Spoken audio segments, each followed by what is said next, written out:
Amados,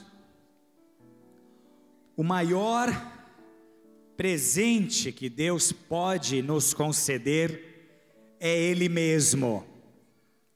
O maior presente que Deus pode nos dar é a sua presença. Porque nada, diga nada, nada, diz para o seu vizinho, ele disse nada, nada além dele mesmo nos completa satisfatoriamente. Nada, nem o êxtase proporcionado por momentos maravilhosos em família, nem o termos uma família, porque família sem Deus é caos, relacionamento a dois sem Deus é caos, nem um grande amor, nem aquela sensação de amar e ser amado, nem ainda as sensações que nos trazem as conquistas, as medalhas, os troféus, porque essas sensações são passageiras, nem ainda a felicidade que o dinheiro compra e manda entregar em casa, porque ainda que Deus te colocasse sob a gestão da maior riqueza pessoal da terra, do planeta, sem Deus você seria oco.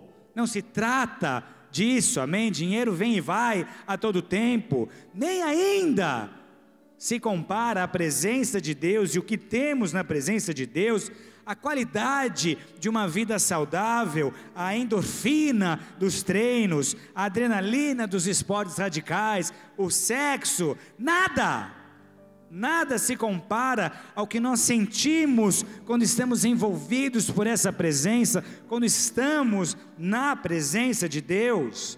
Nada se compara ao que recebemos ali, amém?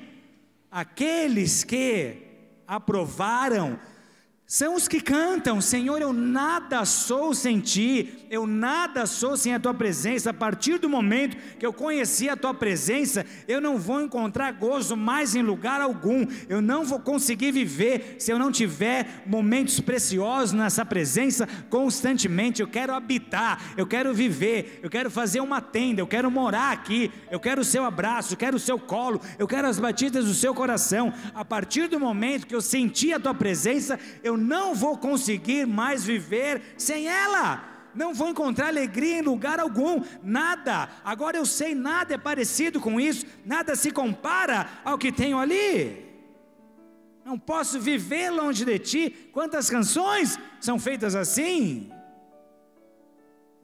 Salmo 84:10, o rei Davi, o que significa dizer um rei? Um homem que teve acesso a todo tipo de prazer que um ser humano pode receber. Ele teve toda a riqueza, ele teve não sei quantas mulheres e concubinas, centenas delas, ele teve o que ele poderia comprar, o que ele poderia ter, ele teve.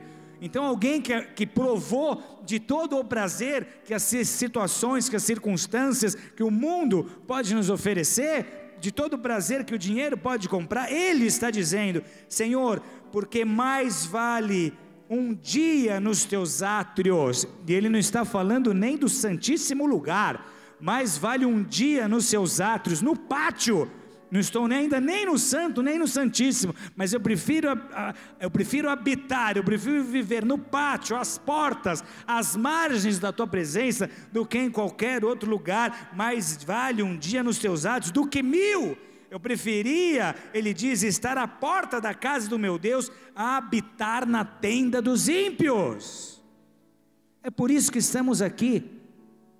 Por que você saiu de sua casa e fez todo o esforço envolvido em estar hoje na igreja? Pelas pessoas? Não. O social é importante, mas se fosse pelo social, você matriculava numa academia, num clube. Por que você veio à igreja? Pela presença de Deus, porque você não consegue viver sem essa presença, porque você almeja experiências novas e maravilhosas com essa presença, porque você aprende na presença, porque você cresce na presença, porque as suas forças são restauradas nessa presença. Você veio porque você crê que Deus está aqui, que quando nós nos reunimos em seu nome Ele se manifesta. Você veio para um encontro com Deus. É por isso que nós estamos aqui. porque a presença de Deus dá sentido a uma reunião como essa, dá sentido a um culto. Se nós estivéssemos aqui sem essa presença, seríamos os mais infelizes dos homens. A presença dá sentido à própria vida, à própria existência, a presença de Deus. Não dá para viver sem ela. A ausência que você deixou tudo, ou deixou tanta coisa para trás para seguir Jesus. Por que tanto sacrifício? Por que tanta renúncia? Porque você aprendeu a valorizar a presença. Quando você põe na balança aquilo que você tem distante de Deus, o que a ausência de Deus te traz, e pesa ali versus o que você tem na presença de Deus, não tem competição.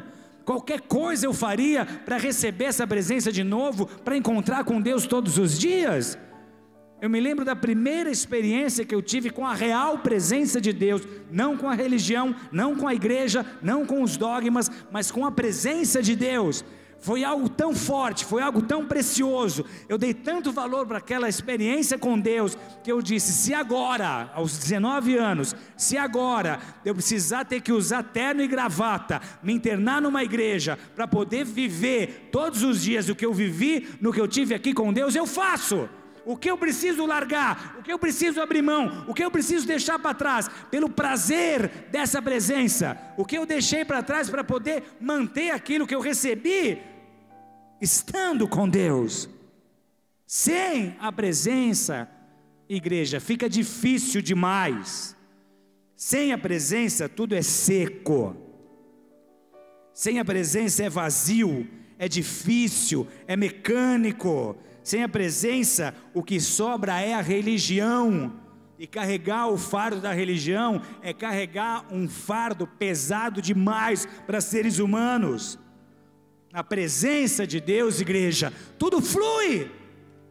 Na presença de Deus, o que vier é lucro, porque você tem o que poderia ter de mais precioso. A partir daqui, o que Deus me der ou deixar de dar não vai fazer diferença, porque eu tenho a presença, e na presença eu sou pleno, e na presença eu sou completo.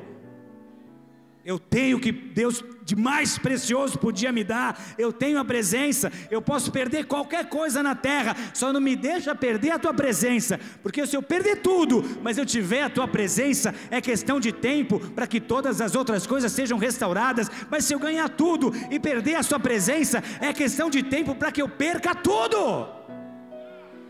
O que mais valioso o Senhor poderia me dar é o Senhor mesmo. Eu amo a sua presença, eu não sei viver sem a presença, eu estou morto, enterrado e sepultado sem a sua presença. Sem a presença, é tanto esforço para tão pouco resultado. Sem a presença tudo fica amargo, sufocante, artificial. É impossível viver um cristianismo longe da presença de Deus. Abra sua Bíblia comigo em 2 Samuel, capítulo 12, verso 9.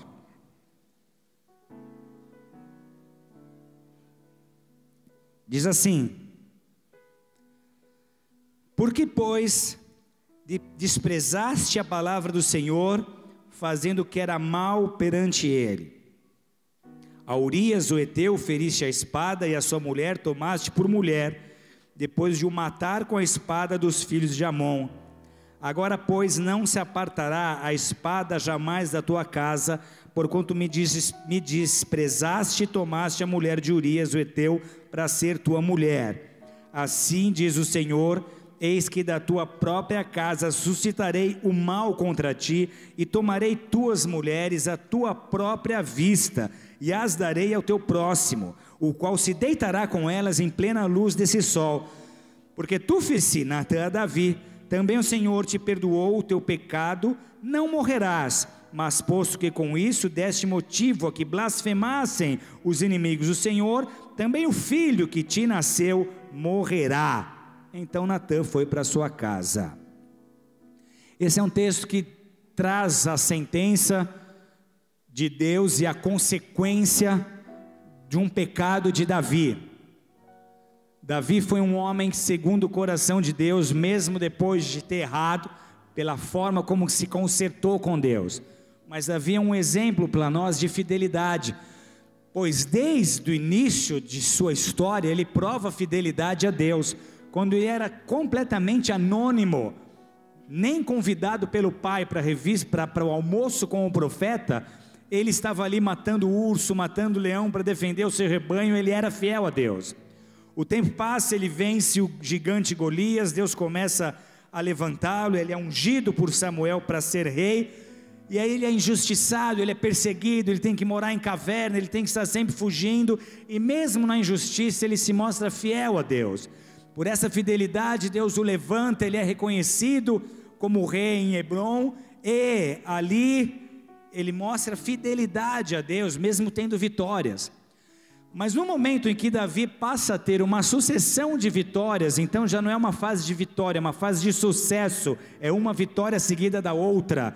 Ele tem paz com todos os seus vizinhos, ele prosperou tremendamente, e é exatamente aí que Davi deixa de ser fiel.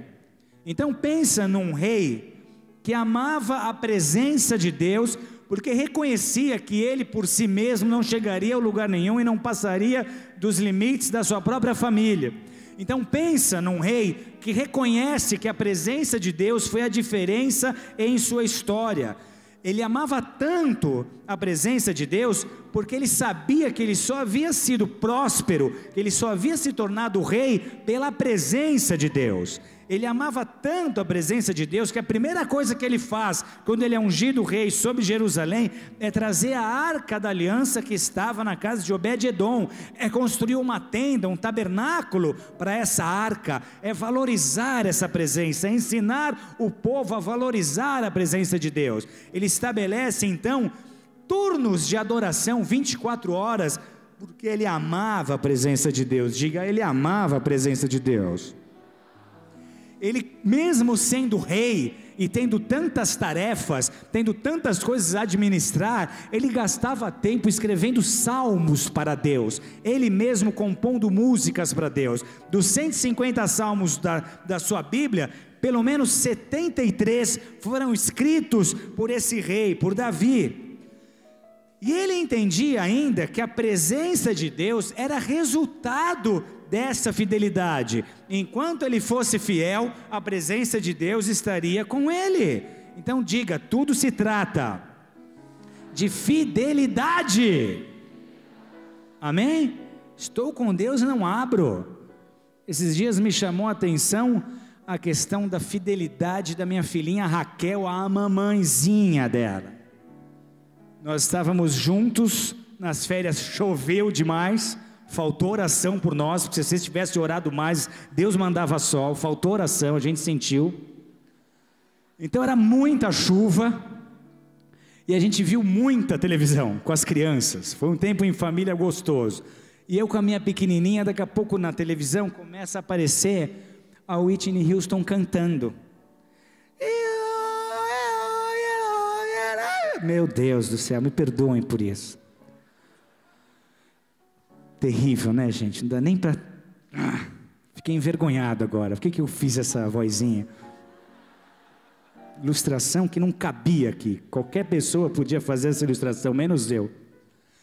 E a Whitney Houston cantando. E eu virei para Raquel e falei, olha a voz dessa mulher, Raquel. Como ela canta bem, né?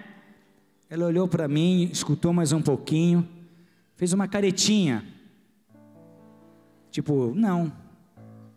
Balançou a cabecinha e respondeu, a mamãe canta melhor. Isso é fidelidade pura. A mamãe cantar melhor. Falei, como é que pode ser tão apegada assim essa mamãe? O que isso quer dizer? Eu estou com a mamãe e não abro, papai. Pode vir a melhor voz do planeta, que eu sou fiel à mamãe. Eu sou fiel à minha esposa. Pode vir a mulher que for, que ela é minha esposa e acabou. É a mulher mais bonita da terra. Amém? Para mim, como a sua mulher tem que ser para você. Pode vir mais nova, mais bonita, mais charmosa, é a minha, para mim é ela e acabou. Isso é fidelidade. Isso é fidelidade. Eu queria ter essa fidelidade da minha filhinha, mas ela é um grude com essa mãe. Quem que é pai de filha aqui? Levanta a mão. Vocês já passaram por isso? Você faz um esforço danado para ter uma atenção e a mãe ganha de graça. Quando ela era pequena eu tentava imitar bichinho, conquistar, ela era neném, menorzinha. Agora eu estou mudando a estratégia. Eu ainda tenho que conquistá-la, ela é mulher. Mulher tem que ser conquistada todos os dias. Então do jeito que eu faço com a mãe, eu estou tendo que fazer com ela agora. A cada dia é uma conquista. Hoje, amados, hoje, ela dormiu no nosso quarto, ela acordou, já estava acordado e disse, bom dia. Ela me olhou, fingiu que não me viu e fingiu que estava dormindo de novo. Daqui a pouco ela levanta o rostinho de novo e eu disse, bom dia, filhinha. Ela de novo me ignorou e fingiu que estava dormindo. Ela dormindo, eu gritei, filha, eu sei que você está acordada, bom dia. Ela fingiu que morreu, nem tchau para o papai. Daqui a pouco eu estou lá lendo a Bíblia, ela levanta e sai de mansinho do quarto. E eu falei, vem dar um abraço no papai, eu vi que você já acordou. Ela me ignorou completamente, foi para o quarto dela. Eu falei, isso não vai ficar assim. Subi para o quarto dela, marchando, entrei no quarto, olhei bem nos olhos dela, apontei esse dedo aqui e disse, o que eu disse? E disse, filha, não foi filha, foi mocinha, a senhora desprezou o papai. Eu sei que você ouviu quando eu disse bom dia. Eu sei quando você ouviu a outra vez que eu disse bom dia. Você não deu um abraço no papai. Você não deu nem um beijo no papai. E aí você sobe desse jeito e faz essa festinha para a mamãe. Você acha que eu mereço isso, seu pai? Joguei um peso nela. Agora não tem mais essa de presentinho, é peso. Sente o power. É isso que eu mereço? Porque eu fiquei confuso. Quando ela levantou e me ignorou, eu e minha Bíblia aqui, eu pensei comigo, TPM não é. Ela tem 6 anos. O que pega entre a gente? O que está acontecendo? E aí, quando eu perguntei, é isso que você acha que seu pai merece? Ela ficou quietinha, só me olhando. E eu botei mais peso ainda. Como eu imaginei, fiquei sem resposta. Saí e fui embora. Falei, agora ela vai sentir. Tem que perder para sentir. Daqui a pouco, ela começa a desenhar assim, sem me olhar. Eu saí do quarto, deu mais uns 5 minutos, ela chega na sala imitando um carteiro, com uma bolsinha assim pendurada. Ela vem perto de mim, tira um bilhetinho e fala assim, correspondência para o papai, e volta para o quarto. Funcionou minha estratégia. A hora que eu abri o bilhetinho, eu quero ouvir agora um deixa eu falar primeiro. A hora que eu abri o bilhetinho, era um coraçãozinho vermelho, todo pintadinho assim, desenhado dela para mim. Ela não sabe escrever, era o jeito de falar, pai, eu te amo. Sei nem porque eu contei isso agora, porque não tem nada a ver com a pregação. Mas, quando Davi, porque ela é fiel à mãe. Quando Davi se tornou infiel, amados, vocês conhecem bem a história. Era tempo de guerra, ele deixou de derrear para ficar na varanda. E na varanda ele perde o domínio próprio. Na varanda ele perde o controle sobre si mesmo. Ele começa a cobiçar Batseba, uma mulher casada, sua vizinha. E vocês sabem como isso funciona. Ele perdeu o controle. Ele era fiel a Deus, mas de repente ele estava se entregando aos prazeres da carne. Você já viu gente sem controle? tentar exemplificar. Quando, antes de Cristo, eu chegava numa festinha, baladinha, eu não podia arriscar muito na hora de dançar.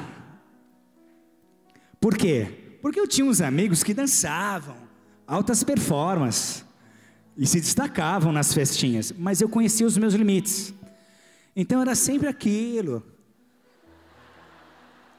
Por quê? Porque se eu resolvesse dançar de verdade, a impressão que eu passava é que eu tinha comprado o meu corpo naquele dia e ainda não sabia controlá-lo. Não sabia como ele funcionava. Um cara que se entrega é assim: Batseba, Batseba, Batseba. Ele não controla seus desejos, ele não controla sua vontade de satisfazer a carne. Então ele cai, ele adultera. Para consertar o adultério, ele manda matar o marido de Batseba. Deus o perdoa, mas existe consequência, vocês as conhecem. Era família dividida, filho morto, e as suas mulheres concubinas iam ser dadas a outro, à luz do dia.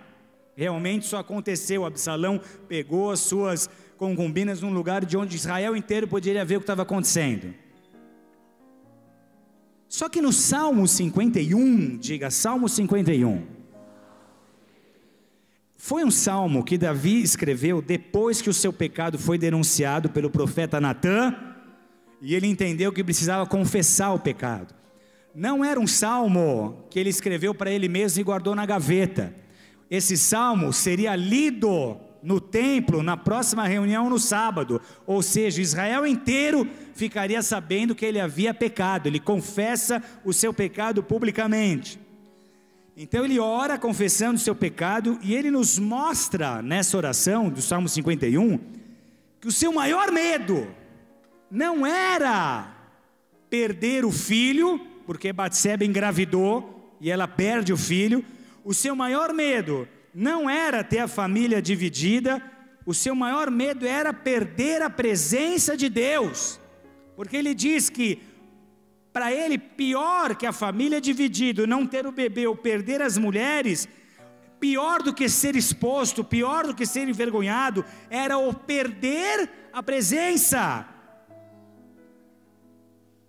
Ele diz no Salmo 51, 10 e 11: cria em mim, ó Deus, um coração puro, e renova em mim um espírito reto. Não me lances fora da tua presença. Em outras palavras, qualquer coisa, Pai, qualquer coisa, que o filho não nasça, que a família seja dividida, que Absalão se levante contra mim, qualquer coisa, que a espada mais nunca se aparte da minha família, qualquer coisa, que as minhas mulheres sejam dadas a outro, qualquer coisa, mas não me deixa perder a tua presença. Não retira de mim o teu espírito. Forte, hein? Não me lances fora de tua presença. Não retires de mim o teu espírito. E por que esse medo? Por que essa reverência? Por que esse temor? Porque Davi tinha um exemplo. Davi tinha uma referência. O seu antecessor, Saul, perdeu a presença de Deus. E Davi viu bem o que acontece na vida de alguém que perde a presença de Deus. Por causa do pecado, da rebelião, ele viu Saul desmoronar, ele viu Saul surtar, ele viu Saul cair num estado de depressão, de loucura, quando a presença de Deus se retirou dele. Davi sabia como era o fim de um homem quando a presença de Deus se retira dele. Ele viu então Saul, outrora poderoso, no tempo dele, amaldiçoando, blasfemando, vivendo sem temor, vivendo sem esperança. Então diga para o seu vizinho: aprenda, mais forte, aprenda com aqueles que vieram antes de você, que a queda e a falta de temor deles, coloque temor no seu coração.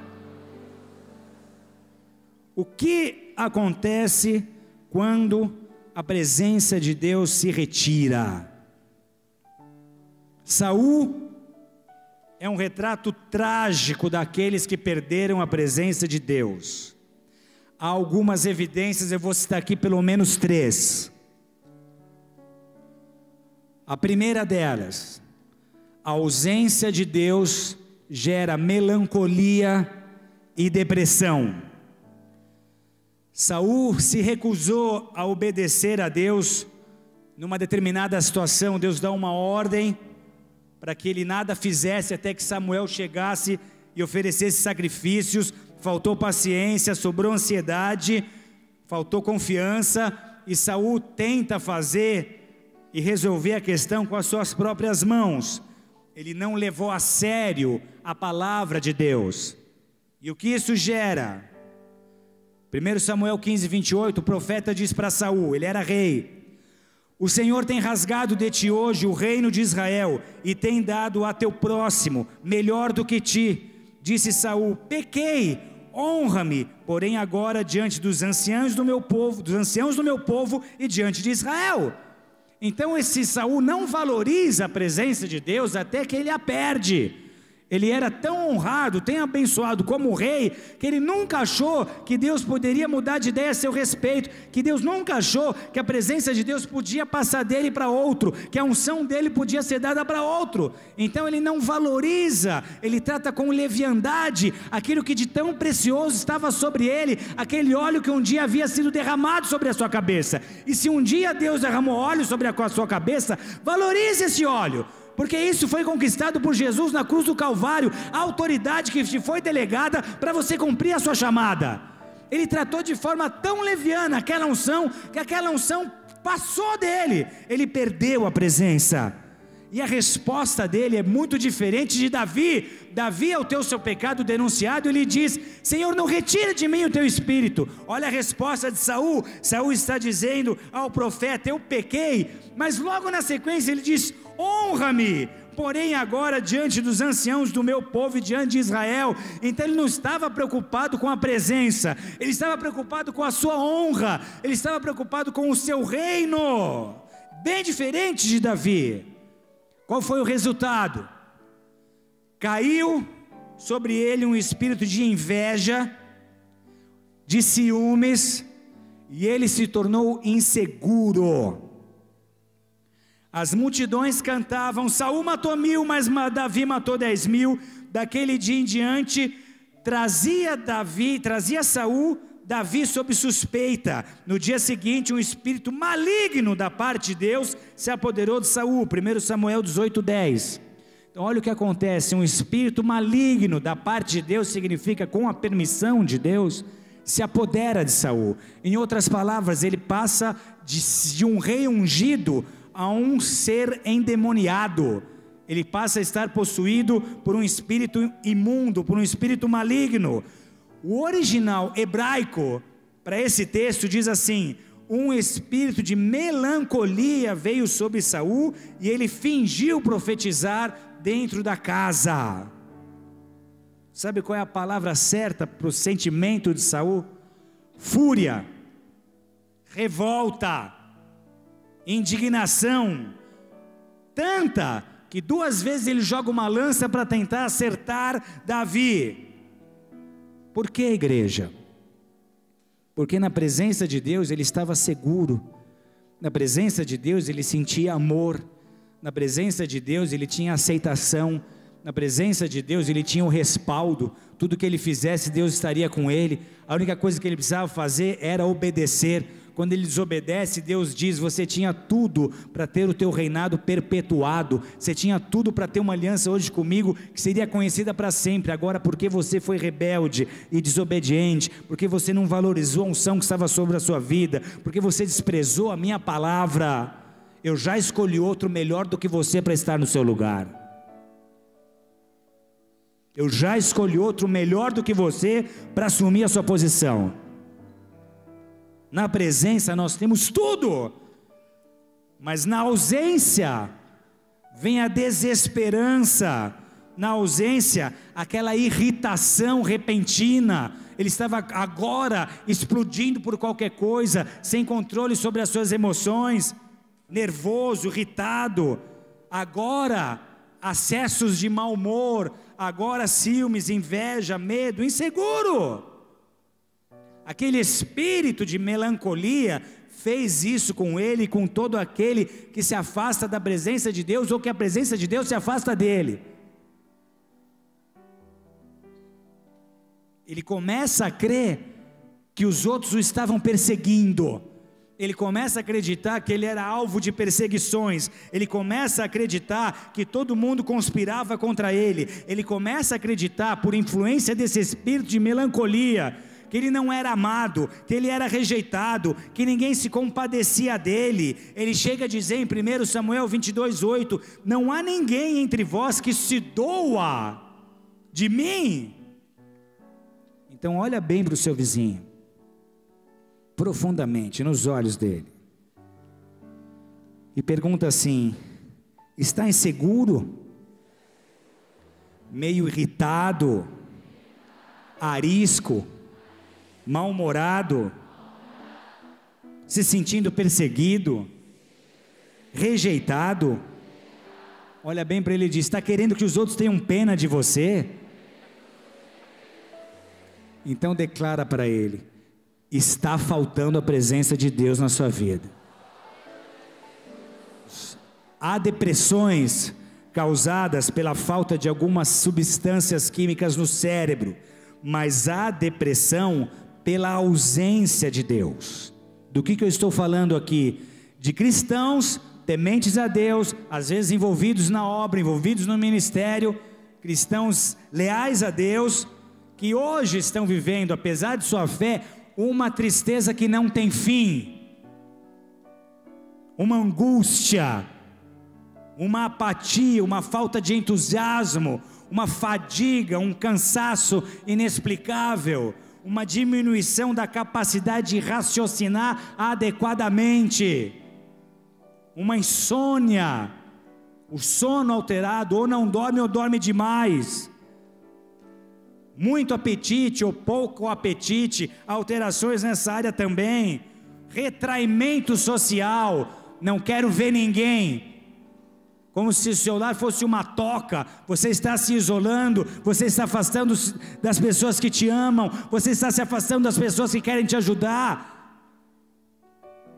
Agressividade, qualquer coisa explode como explodia no passado, voltou a ser um pavio curto, voltou a ser intransigente, não dá para falar nada, toda coisinha, qualquer palavrinha, qualquer coisinha é uma patada, é um coice, está ficando insuportável, nem sua mulher aguenta mais ficar do seu lado, nem do marido mais está te suportando.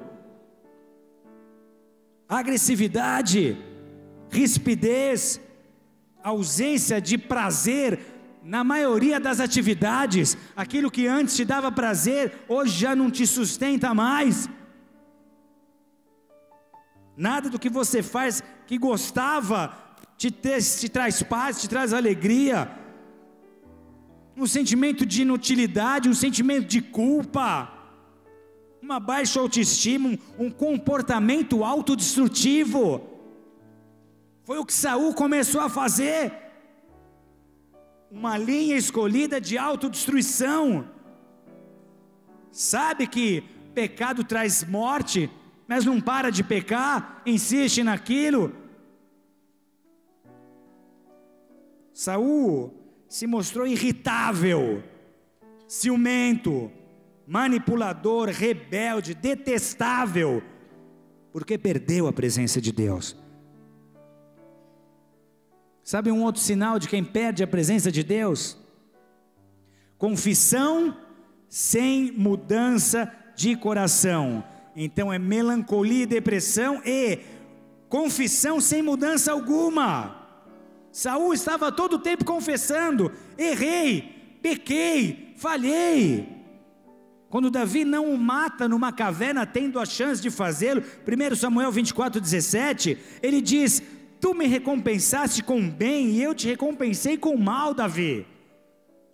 Quando Samuel mostra o seu pecado, ele também diz: pequei.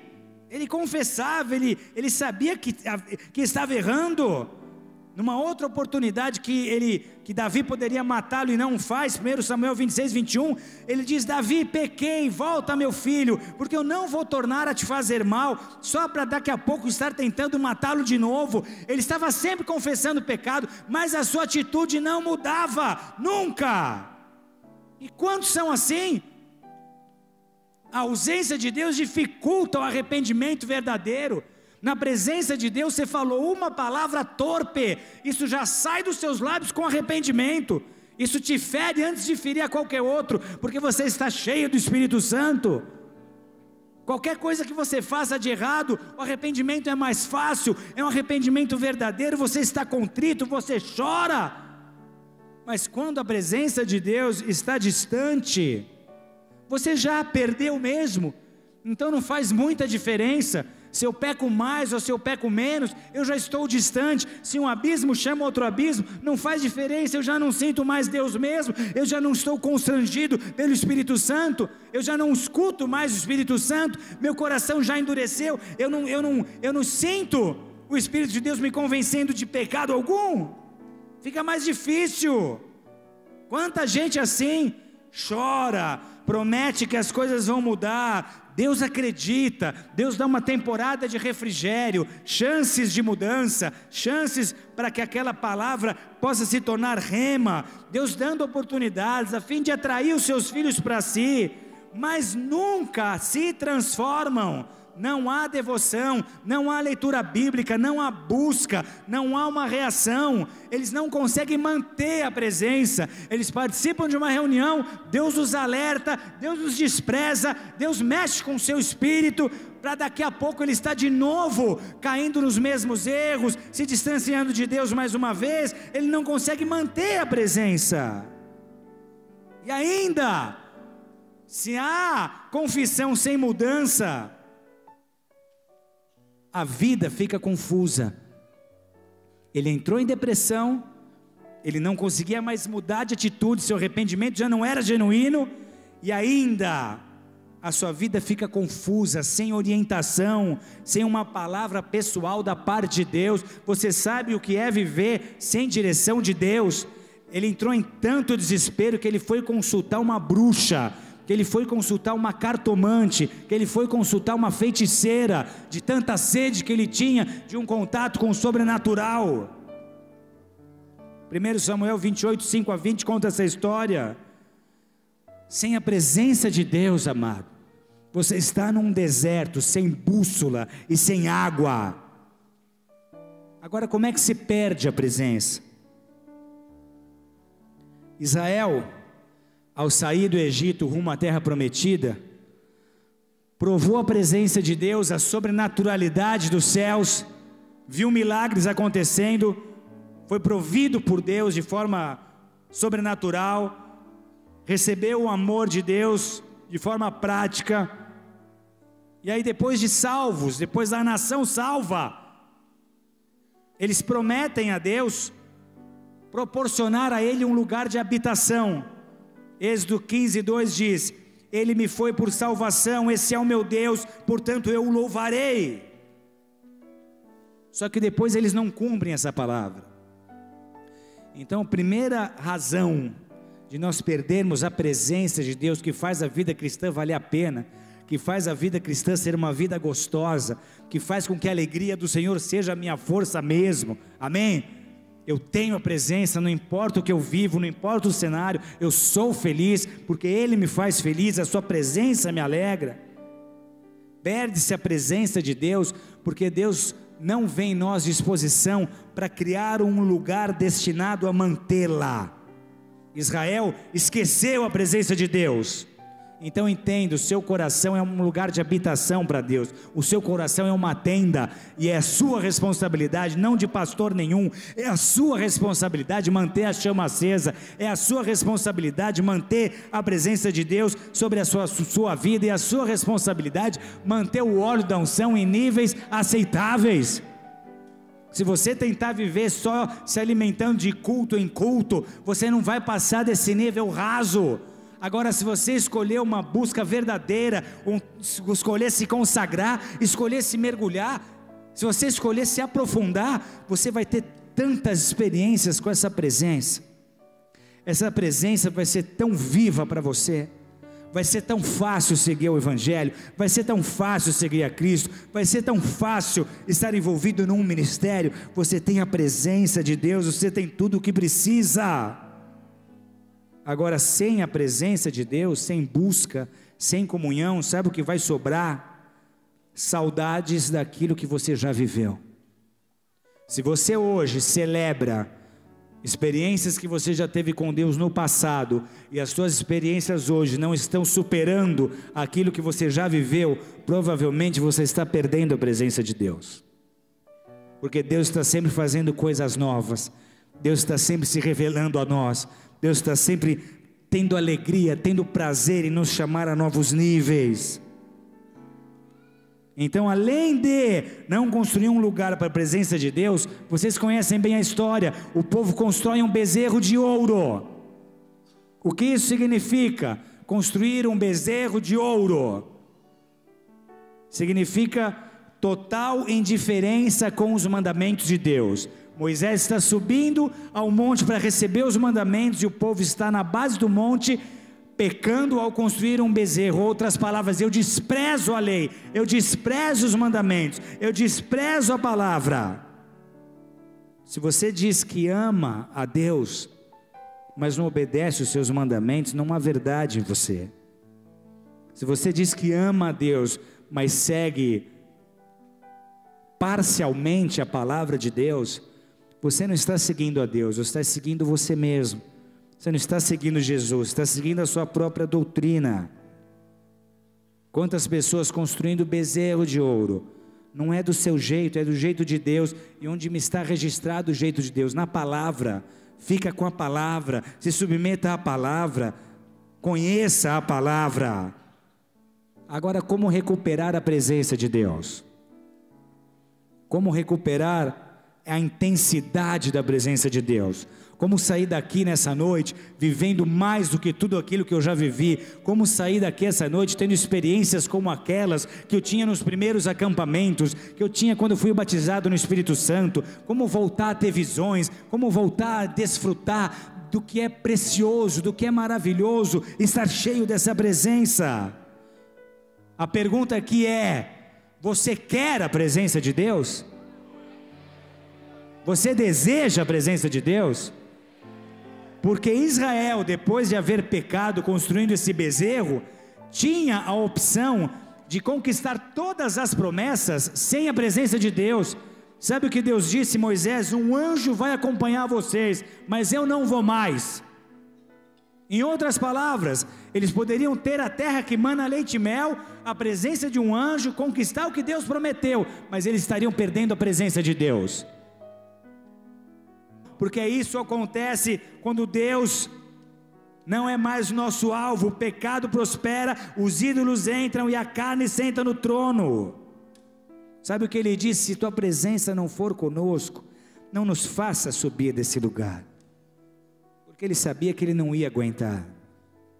E sabe o que Deus está procurando aqui essa noite? Pessoas que estão dizendo: Pai, se a tua presença não for comigo, se a tua presença não for adiante de mim, se a tua nuvem não se mover primeiro, não me faz andar, não me faz caminhar, não me deixa me envolver num ministério se a tua presença não for primeiro, não me dá desafios profissionais, não exige muito de mim, porque se tua presença não for comigo, eu vou falhar, eu vou me arrebentar, eu vou me estressar, eu não vou aguentar. Eu preciso que a tua presença venha comigo. Eu não quero só um anjo, eu não quero um anjo, o Senhor tem que estar comigo, eu preciso da sua presença, eu preciso da sua presença, eu não vou aguentar, eu não vou suportar, vai ser pesado demais, eu não vou aguentar, eu não vou suportar, que a tua presença venha. Se tua presença não for conosco, não nos permita andar, Pai, não nos permita marchar, não nos dê desafios, ó Deus, não nos dê alvos. Se a tua presença não for conosco, não há motivo para nós nos movermos. Se a tua presença não estiver sobre nós, ó Deus, não há alegria, não há satisfação, não há prazer. Se a tua presença não estiver conosco, não há resultado, não há vitória permanente. Se a tua presença não estiver conosco, ó Deus, nós reconhecemos a nossa total falta de habilidade de lidar com os perigos do deserto. Que a tua presença venha sobre nós, que a tua presença venha nos guiar.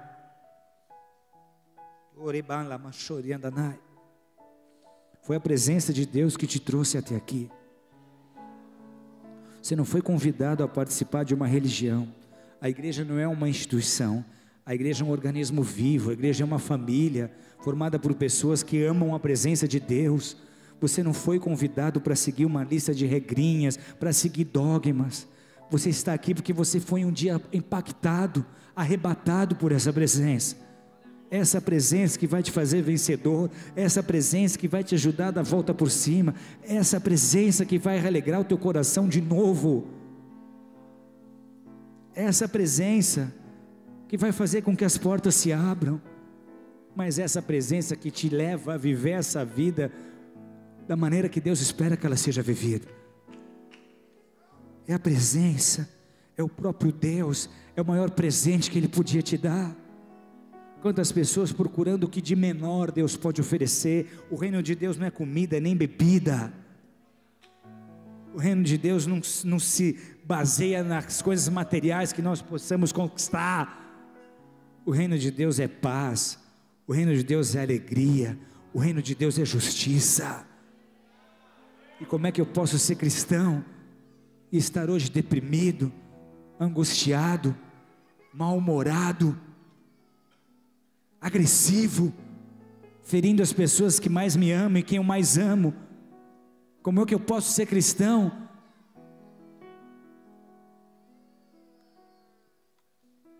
Como é que eu posso ser exemplo? Como é que eu posso levar alguém para Deus, para a presença de Deus, se eu mesmo não estou vivendo nessa presença? E você nunca vai poder levar ninguém para um lugar onde você ainda não esteve. O mundo não precisa de pessoas que sabem falar bem. O mundo precisa de pessoas que conhecem a presença de Deus. Não é muito o que eu sei dizer sobre Deus, mas é o que eu vivo na presença de Deus. Você não quer ver Deus nas minhas palavras? Veja Deus na minha vida. Veja Deus nos meus olhos. Para que a presença de Deus voltasse a Israel, 3 coisas precisavam acontecer. A Bíblia diz que eles choraram, que eles prantearam, que eles se entristeceram e que eles se arrependeram. Diga para o seu vizinho: sabe aquela tristeza que opera para arrependimento? Aquela tristeza que brota lá no fundo da tua alma, mas não é uma tristeza que te destrói, é uma tristeza gostosa, é aquela tristeza que Deus provoca em você, porque você olha para trás e vê que alguma coisa saiu diferente do que Deus esperava, que alguma coisa falhou ali, que você errou, que você consegue reconhecer que alguma ação tua, que alguma escolha tua te afastou da presença de Deus. E aí vem aquele arrependimento gostoso, aquela tristeza gostosa. É uma dorzinha que te ajuda a lembrar do teu Criador, é uma dorzinha que te faz ter esperança de novo, é uma luzinha no fim do túnel, é você dizendo: meu Deus, é tudo que eu tenho, é tudo que eu preciso. Um choro, eu quero voltar a viver o que eu sei que o Senhor tem para mim, Pai. É um choro. O texto diz, Êxodo 33, 4, 7, 9, ouvindo o povo estas más notícias, que más notícias? Que Deus não iria com eles, pôs-se a prantear, e nenhum deles vestiu seus atavios. Declara comigo: atavios. Ora, Moisés costumava tomar a tenda e armá-la para si fora, bem longe do arraial. Quando Moisés entrou na tenda, quando Moisés entrava na tenda, descia a coluna de nuvem. Quando eles ficaram sabendo que Deus não ia com eles, eles aprenderam que Deus não habita com um povo rebelde e com um povo que não estima a sua palavra. Joel 2 é para eles uma palavra. Eles não leram Joel 2, mas era como se eles tivessem escutado isso de Deus, e é para nós hoje uma palavra. Diz assim: voltai, para mim de todo o coração, com jejuns, com choro e com pranto, rasgai o vosso coração e não as vossas vestes, voltai para o Senhor vosso Deus, porque Ele é misericordioso e compassivo, e tardio em irar-se, e grande em amor. Volte-se ao teu Deus, clame por Ele, chore na presença dEle, declare: Pai, como eu tenho saudades de ouvir a Tua direção, de ouvir a Tua voz, como eu tenho saudade de ser cheio, como eu tenho saudade de sentir o Teu toque. Só que para isso acontecer, eles tiraram os atavios. Êxodo 33:5, Deus diz: tira pois de ti os atavios, para que eu saiba o que te hei de fazer. Sabe o que eram os atavios? Eram cópias de ouro e de prata de maus deuses egípcios. Eram símbolos, eram figuras de camundongo de ouro, de camundongo de prata, de bode de ouro, de bode de prata, e de bezerro de ouro e de bezerro de prata, pingentinhos que eles balançavam nas correntes. Eram os presentes que eles haviam ganhado no Egito. Eles usavam esses pingentes. Ah, mas eu não adoro isso, é só uma lembrança do Egito. Símbolo. E simbologia bíblica tem que ser levada a sério, amém? Até esse tempo, Deus havia suportado esse namoro com o Egito, mas a partir de então, Deus começa a exigir santidade do povo. Em outras palavras, Ele está dizendo: vocês querem a minha presença? Então, para a gente começar a conversar, tire esse atavio. Toma uma decisão. Não dá para você ser amigo do mundo e amigo de Deus. Você vai ser amigo do mundo e inimigo de Deus, ou vice-versa. Tiago disse isso, Tiago 4,4, a palavra é clara: adúlteros e adúlteras, não sabeis vós que a amizade do mundo é inimizade contra Deus? Portanto, qualquer que quiser ser amigo do mundo, constitui-se em inimigo de Deus. Qualquer que quiser a amizade com as coisas do mundo, se transforma em inimigo de Deus. Não dá para comer da mesa de Deus, da mesa de Cristo, e comer da mesa dos demônios. Não dá para comer um pouco do céu e um pouco do inferno. Aqueles pequenos amuletos, aquelas lembranças do Egito, em que eles estavam se apegando, levou esse povo a construir o bezerro, e a desprezar a palavra. Então Deus está dizendo: basta, eu não quero mais nada do Egito, você não pode ter o melhor dos dois mundos. Todas as pessoas que eu conheci que tentaram conciliar o reino de Deus com o reino das trevas, acabaram no reino das trevas. Deus não aceita mistura, ou você está na luz, ou você está nas trevas. Não dá para escolher um pouquinho da luz e um pouquinho das trevas. Deus está dizendo: quer continuar, quer a minha presença de novo? Solta as trevas, deixa as trevas e entra definitivamente na luz.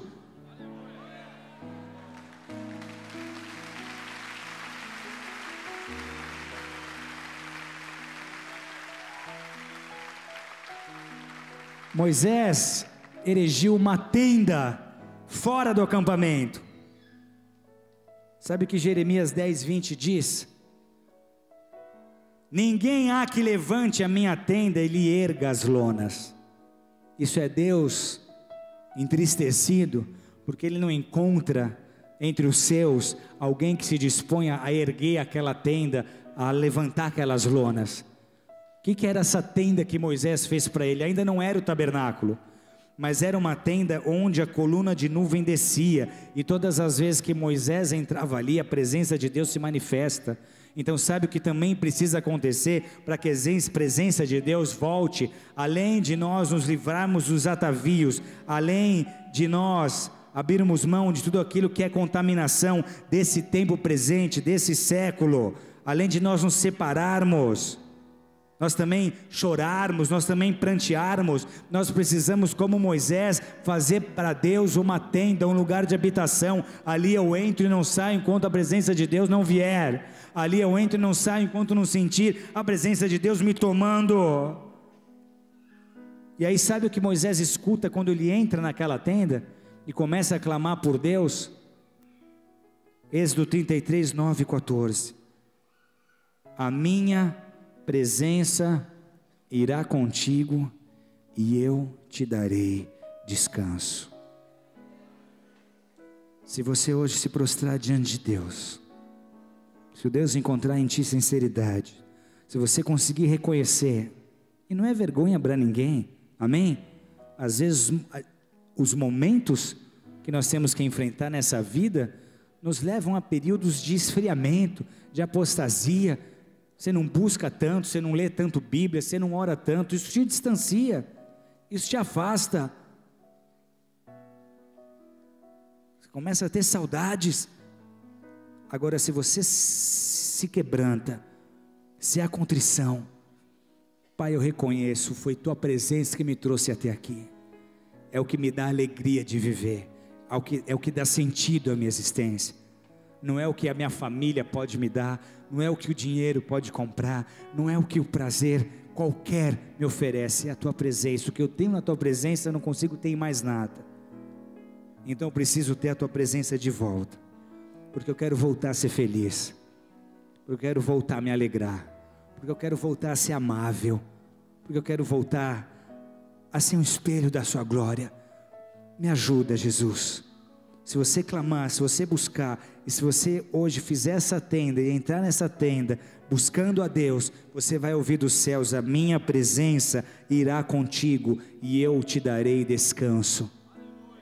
Porque do que tem te valido um evangelho que não te traz descanso, que não te traz paz? Alguma coisa está errada e não é com a palavra.